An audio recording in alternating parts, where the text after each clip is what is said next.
खुलुमबाय लोगोफोर, गोजोन फुंबिलि बयनिसिमबो। नोंथांमोनखौ बड' इनफ' पइन्ट चेनेलाव बयखौबो बरायनाय बावहरग्रोनाय जाबाय। आं दिनै नोंथांमोननि सिगाङाव राशि बायदियै दिनैनि सानसेनि फानजामुथिखौ फरायथिनो लादों। आसा खालामो नोंथांमोना भिडिअखौ नायनो मोजां मोनगोन।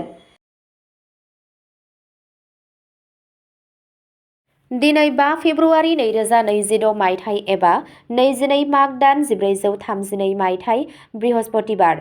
गिबियावनो दङ मेष राशि। दिनै गोहो आरो खोमसि फोथायनाया बांगोन। नोंथाङा खामानियाव गोदान बिबानफोर मोननो हागौ। नोंथांनि थिरांथा लानो हानाय गोहोआ गोख्रों जागोन। नोंथांनि रांखान्थियारि थासारियाव जौगानायनि नेरसोन दं। नोंथाङा नोंथांनि नखरनिफ्राय हेफाजाब मोनगोन। हाखु-दाखु गोजानाव था। साना थुलुंगाखांथाव जागोन।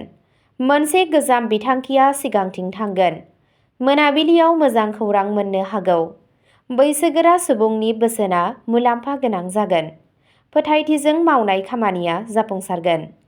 नोंथांनि गोसोआव गोदान बिथांखिफोर जोनोम जागोन। नोंथांनि दिनैनि खाफाल गोनां दिगा जादों खोला-सानजा, खाफाल गोनां अनजिमाया जादों 7 आरो खाफाल गोनां गाबा जादों कमला गाब। वृषभ राशि। दिनै धैर्य आरो गियानआ मुलाम्फा लाबोगोन। नखराव गोजोन आबहावा थागोन। रांखान्थियारि थिरांथाफोरा जाफुंसारगोन। आद्रा थानाय खामानिफोरा आबुं जानो हागौ। सावस्रिया मोजां थागोन। आदाराव खम बिबांनि ब्याम खालाम। साना दिदोमथि लाबोगोन। फोथायथि बांगोन। गोजाम रां थिसननायनिफ्राय मुलाम्फा जानायनि नेरसोन दं। न'आव मोजां सावरायनायनि खाबु दं। गोसोआरि समानथाय लाखिगोन। नोंथांनि दिनैनि खाफाल गोनां दिगा जादों सा-सानजा, खाफाल गोनां अनजिमाया जादों 2 आरो खाफाल गोनां गाबा जादों क्रिम गाब। मिथुन राशि। दिनै नोंथाङा रायज्लायनाय आरो मेलेमनिफ्राय मुलाम्फा जागोन। मेल मिटिं एबा सावरायनाया जाफुंसार जागोन। गोदान खारिथिया बाहायजाथाव जागोन। गुसुं दावबायनाया जाथावना। नोंथाङा लोगोफोरनिफ्राय हेफाजाब मोनगोन। नोंथांनि गोसोआ खुसि जागोन। लिरनाय आरो मिडियानि खामानि मावनाया गाहाम। गोदान खाबुफोर ओंखारनो हागौ। ससियेल नेटवर्किं खालामनाया मुलाम्फा जागोन। आद्रा थानाय खामानिफोरा गोख्रैथि मोनगोन। बे साना सोलोंनाय आरो रोंगौथि होगोन। नोंथांनि दिनैनि खाफाल गोनां दिगा जादों सोनाब, खाफाल गोनां अनजिमाया जादों 8 आरो खाफाल गोनां गाबा जादों आकाहि गाब। कर्क राशि। दिनै गोसोआरि समानथाय गोनां जागोन। नखराव बिबानफोरा बांनो हागौ। खामानि थिलियाव संयम लाखि। रांखान्थियारि बिथिङाव सांग्रां जा। नोंथाङा नोंथांनि बिमानिफ्राय बोर मोनगोन। गोसोआ एसे जिंगासिनांगौ जानो हागौ। मोनाबिलि समाव सुग्लायगोन। गोजाम सोमोन्दोफोरा जौगागोन। नोंसोर नखरनि बिथिङाव जाफुंसार जागोन। गावखौ सानखांनाया मुलाम्फा जागोन। नोंथांनि दिनैनि खाफाल गोनां दिगा जादों साहा, खाफाल गोनां अनजिमाया जादों 6 आरो खाफाल गोनां गाबा जादों रेजें निला गाब। सिंह राशि। दिनै नोंथांनि फोथायथिया थिखिनियाव थागोन। नोंथाङा मान मोनगोन। दैदेननायनि रोंगौथि ओंखारगोन। रांखान्थियारि मुलाम्फानि मिजिं दं। सिगांनि नाजानायफोरा जाफुंगोन। साना जाफुंसारनायजों बुंफबनाय जागोन। नोंथाङा हेफाजाब मोनगोन। बिबानगिरिफोरा नोंथांजों गोहोम गोग्लैगोन। मोनसे गोदान बिबाना मुलाम्फा गोनां जागोन। इसिङारि गोहोआ गोख्रों थागोन। नोंथांनि दिनैनि खाफाल गोनां दिगा जादों सानजा, खाफाल गोनां अनजिमाया जादों 1 आरो खाफाल गोनां गाबा जादों गेरुआ गाब। कन्या राशि। दिनै खस्थ'नि फिथाइ मोनगोन। खामानिफोरखौ थि आदबजों मावफुंनाय जागोन। सावस्रिनि फारसे गोसो हो। नोंथाङा लोगोफोरनिफ्राय हेफाजाब मोनगोन। गोदान मोनदांथिफोरा नोंथांनि लामायाव फैगोन। धैर्य लाखिनाया जाफुंसारगोन। साना फिथाइ गोनां जागोन। फिसा-फिसौ जाफुंसारनायफोराबो नोंथांनि फोथायथिखौ बांहोगोन। रांखान्थियारि सानस्रिया बाहायथाव जागोन। सम सामलायनाया मुलाम्फा जागोन। नोंथांनि दिनैनि खाफाल गोनां दिगा जादों खोला, खाफाल गोनां अनजिमाया जादों 9 आरो खाफाल गोनां गाबा जादों अलिभ ग्रीन। तुला राशि। दिनै सोमोन्दोफोराव गोदै जागोन। बाहागोदारियाव मुलाम्फा जानो हागौ। आरिमुआरि आरो सोरजिलु हाबाया जाफुंगोन। नोंथाङा मोनसे गोदान थांखि मोननो हागौ। समानथि लाखि, साना गोथार जागोन।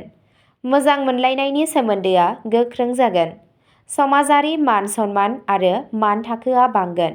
मोजाङै साननानै थिरांथा ला। नोंथांनि दिनैनि खाफाल गोनां दिगा जादों सा सोनाब, खाफाल गोनां अनजिमाया जादों 4 आरो खाफाल गोनां गाबा जादों रेजें फान्थाव गाब। वृश्चिक राशि। दिनै मावखान्थि आरो धैर्यनि गोनांथि दं। आन्थोरनि खामानिफोरा जाफुंसार जागोन। रांखान्थियारि मुलाम्फानि जाथावना दं। गावनि गोसोनि मोन्दांथिखौ दबथाय। लामा दिन्थिनाया सासे रोंगौथि गोनां सुबुंनिफ्राय फैगोन। साना थिरांथा गोनां जानो हागौ। रिस्क लानायनि सिगां मोजाङै सानना ला। गोसोआरि गोहोआ बांगोन। गाव आब्रुथि लाखिनाया मुलाम्फा गोनां जागोन। नोंथांनि दिनैनि खाफाल गोनां दिगा जादों खोला सोनाब, खाफाल गोनां अनजिमाया जादों 12 आरो खाफाल गोनां गाबा जादों मै गाब। धनु राशि। दिनै खाफाला नोंथांनि फारसे थागोन। धोरोमारि हाबाफोराव गोसो गुदुं जागोन। गोदान जागायजेननाया गाहाम जागोन। दावबायनाया मुलाम्फा गोनां जानो हागौ। नोंथाङा गेदेरफोरनिफ्राय बोर मोनगोन। साना मोजां जागोन। फोथायथि बांगोन। आद्रा थानाय खामानिफोरा दावगागोन। गोसोआ गोजोन जागोन। नोंथांनि दिनैनि खाफाल गोनां दिगा जादों सानजा, खाफाल गोनां अनजिमाया जादों 5 आरो खाफाल गोनां गाबा जादों रेजें गोमो गाब। मकर राशि। दिनै नोंथाङा आब्रुथिनिफ्राय मुलाम्फा जागोन। जिउ राहानि जौगानाया जाथावना। रांखान्थियारि थासारिया गोख्रों जागोन। रां थिसननाया मुलाम्फा मोननो हागौ। नोंथाङा नखरनि हेफाजाब मोनगोन। साना गोख्रों जागोन। खामानि थिलियाव फोथायनाया बांगोन। थांखिफोरनि फारसे रोखा जागोन। धैर्यजों जाफुंसारनायनि गुबै लामा। नोंथांनि दिनैनि खाफाल गोनां दिगा जादों सोनाब, खाफाल गोनां अनजिमाया जादों 8 आरो खाफाल गोनां गाबा जादों रोजा निला गाब। कुम्भ राशि। दिनै गोदान गोदान सानस्रिफोरा जाफुंसार जागोन। टेकनिकेल खामानियाव दावगागोन। नोंथाङा लोगोफोरनिफ्राय हेफाजाब मोनगोन। रांखान्थियारि खाबुफोरा नुजाथिगोन। साना गोहोगोरा जागोन। मोनसे गोदान सिनायथि सोमजिगोन। समाजारि बेंखनआ गोसारगोन। सोरजिलु सानस्रिया मुलाम्फा लाबोगोन। फोथायनाया गोख्रों थागोन। नोंथांनि दिनैनि खाफाल गोनां दिगा जादों साहा, खाफाल गोनां अनजिमाया जादों 6 आरो खाफाल गोनां गाबा जादों रुपा गाब। मीन राशि। दिनै गोसोआ गोजोन थागोन। गोसोआरि गुदुं बांगोन। सोरजिलु खामानियाव जाफुंसार जागोन। गोसोआरि समानथाय लाखिगोन। नखरनिफ्राय गोजोनथाव फैगोन। साना गोजोनथाव जागोन। ध्यान आरो गोसोआरि हुदानिफ्राय मुलाम्फा जागोन। गोसोआरि गियाना थार लामाजों लामा दिन्थिगोन। नोंथांनि दिनैनि खाफाल गोनां दिगा जादों सा सानजा, खाफाल गोनां अनजिमाया जादों 3 आरो खाफाल गोनां गाबा जादों दावरायनि गांनि गाब। अब्ला दिनैनि राशि फरायथिनाया एसेनोसै। गोजोन्थों।